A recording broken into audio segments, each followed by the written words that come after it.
అందరికీ నమస్కారం. సరస్వతి తెలుగు సాహిత్యం ఛానల్కు స్వాగతం.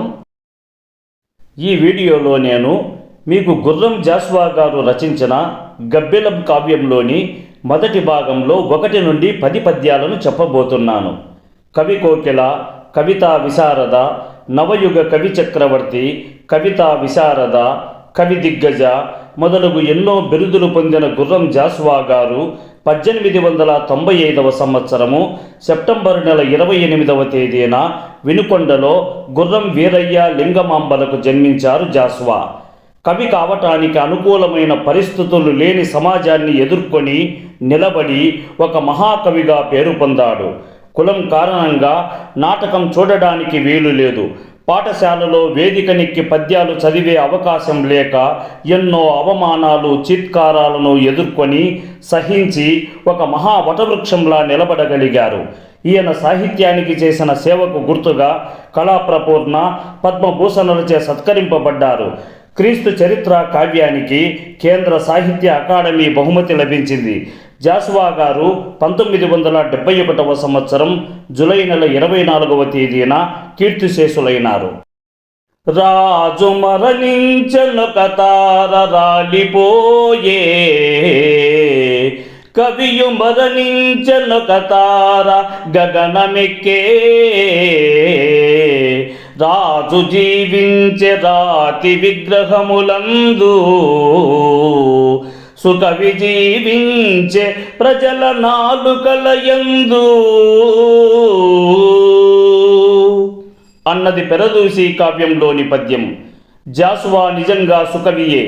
ఇప్పటికీ ప్రజల నాలుకల మీద మాత్రమే కాదు, వారి మనస్సులలో కూడా సజీవంగా ఉన్న అసలైన కీర్తిశేషుడు జాస్వా గారు.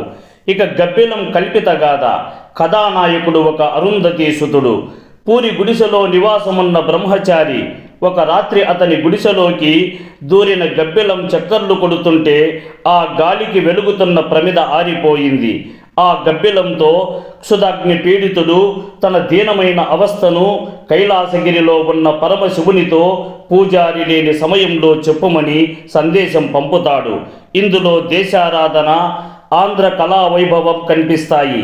ఆపై అంటరానితనం, కుల వివక్షత, మూఢ మత విశ్వాసాలు, చారిత్రక స్థలాలు, పుణ్యక్షేత్రాలు, తంజావూరు విజయనగర ప్రాభవం, నెల్లూరు మనుబుసిద్ధి కొలువులో తిక్కన భారతానువాదం, గుంటూరు సీమలో కొండవీటి రెడ్డి రాజుల వైభవం, పలనాటి బాలచంద్రుని ప్రశస్తి, ఆంధ్ర మహాభారతకర్త నన్నయ్య, రాజమహేంద్రపుర చరిత్ర, ద్రాక్షారామ పుణ్యక్షేత్ర ప్రాశస్త్యం, బుద్ధుని అహింసా సూక్తి, నలంద పాటలీపుత్రం, వారణాసి, ఢిల్లీ లుంబిని వనం, హిమాలయ పర్వతాల ప్రాశస్త్యాన్ని చెప్పి ఆ పైన కైలాసగిరి చేరుకోమంటాడు. చిక్కిన కాసు చేంతని వించెందు అమాయకుండెల్ల కష్టముల్, బొక్కెడు బువ్వతో బరచిపోవు క్షుదానల దగ్ధమూర్తి, నల్దిక్కులున్ కల్గు లోకమున ధిక్కరియున్న అరుంధతీసుతుండు, ఒక్కండు జన్మమెత్తే భరతోర్వరకుం కడగొట్టు బిడ్డండై. దొరికిన కొంత సొమ్ముకే సంతృప్తి పొందే అమాయకుడు తనకు ఉన్న అన్ని కష్టాలను పిడికెడు అన్నంతోనే మరచిపోయేవాడు. ఆకలి అనెడు అగ్నిలో కాలిపోయేటివాడు. నలుదిక్కులా విస్తరించి ఉన్న ఈ లోకంలో దిక్కులేని ఒక దళిత పుత్రుడు భరత భూమిలో భారతమాతకు చిట్ట చివరి బిడ్డగా జన్మించాడు. పూప వయస్సులో వలసపోయిన చక్కని తెలుగు కైతకున్, ప్రాపకమిచ్చినట్టి రఘునాథ నృపాలకుండేలియున్న తంజాపురి మండలంబునకున్, చక్కగ దక్షిణ భాగ భూములన్ కాపురముండే అప్పరమ గర్భదరిద్రుండు నీతిమంతుండై చాలా లేత వయస్సులోనే తన మాతృదేశం వదిలి వెళ్ళిపోయిన తెలుగు కవిత్వానికి ఆశ్రయం కల్పించినట్టి రఘునాథరాజు పాలించిన తంజావూరు మండలమునకు దక్షిణ భాగాన ఉండే ప్రాంతములో ఆ నిరుపేద నీతిగా నివసిస్తున్నాడు. ముప్పు గటించి వీని కులమున్ కలిమిన్ కబలించి దేహమున్ పిప్పియొనర్చు ఈ భరత వీరుని పాదము కందకుండగాన్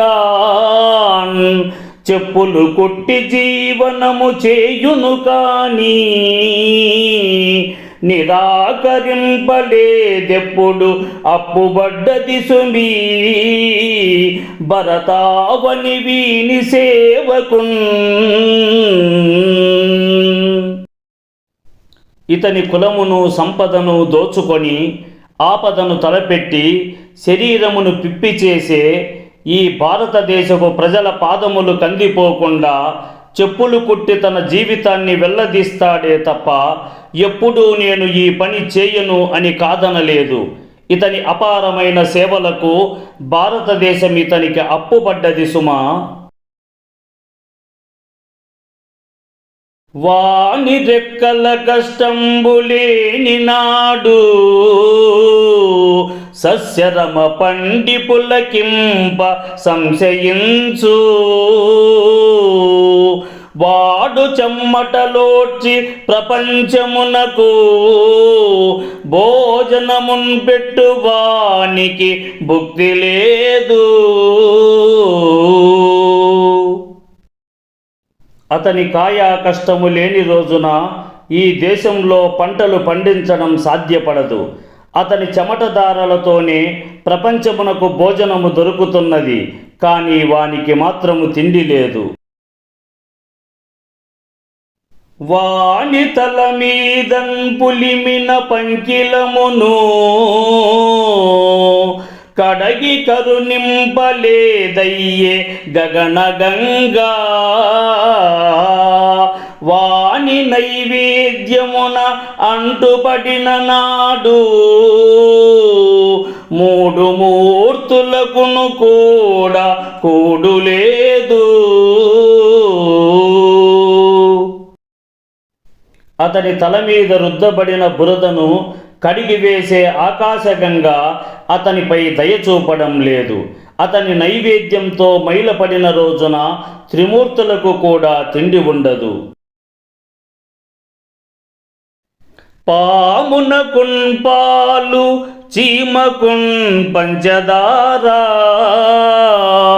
మేపుకొనుచున్న కర్మభూమింజనించు ప్రాక్తనంబైన ధర్మదేవతకున్ కూడా ఉలికిపడు జబ్బుగలదు వీడున్న చోట. పామునకు పాలు చీమకు పంచదార పెట్టే ఈ కర్మభూమిలో జన్మించిన పురాతన ధర్మదేవతకు కూడా ఇతడు ఉన్న చోట ఉలిక్కిపడే జబ్బు ఉంది. వాని ఉద్ధరించు భగవంతుండే లేడు మనుజుడెట్లు వానిన్ కనికరించు వాడు చేసుకొన్న పాప కారణమేమో ఇంతవరకు వాని కెరుకలేదు.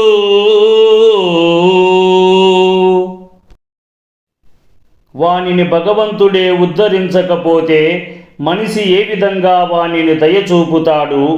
ఇన్ని కష్టాలు అనుభవించటానికి వాడు చేసుకున్న పాపమేమిటో వాడికే తెలియదు.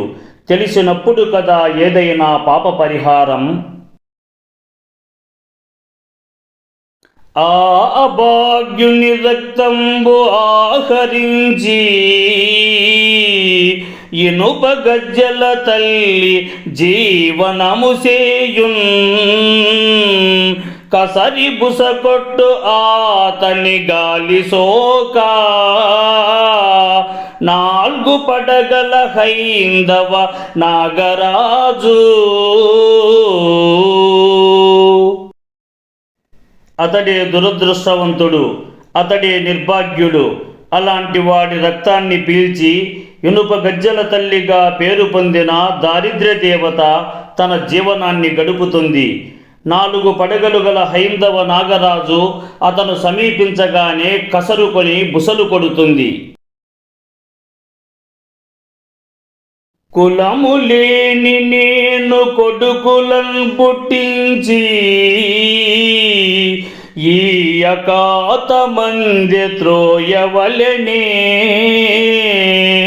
భార్య ఏలన్ పుట్టు బానిసకని వాడు జరుపసాగే బ్రహ్మచర్య దీక్ష.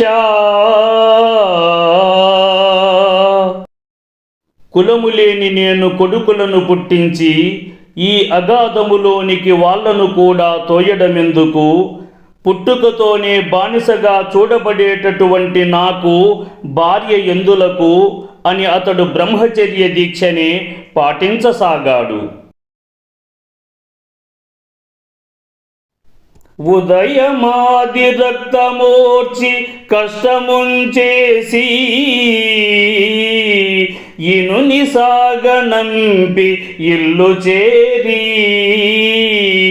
ఉన్న గంజింత్రావి ఒక్కనాడా పేద ప్రక్క మీద మేను వాల్చియుండే.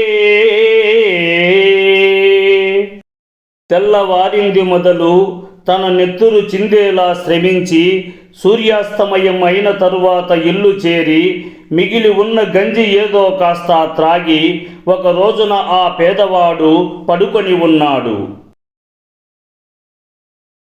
మా ఛానల్ని లైక్ చేయండి, షేర్ చేయండి, సబ్స్క్రైబ్ చేసుకోండి. ఈ వీడియోపై మీకున్న అభిప్రాయాన్ని కామెంట్ సెక్షన్లో కామెంట్ చేయండి. కింద ఉన్న గంట సింబల్ని నొక్కండి.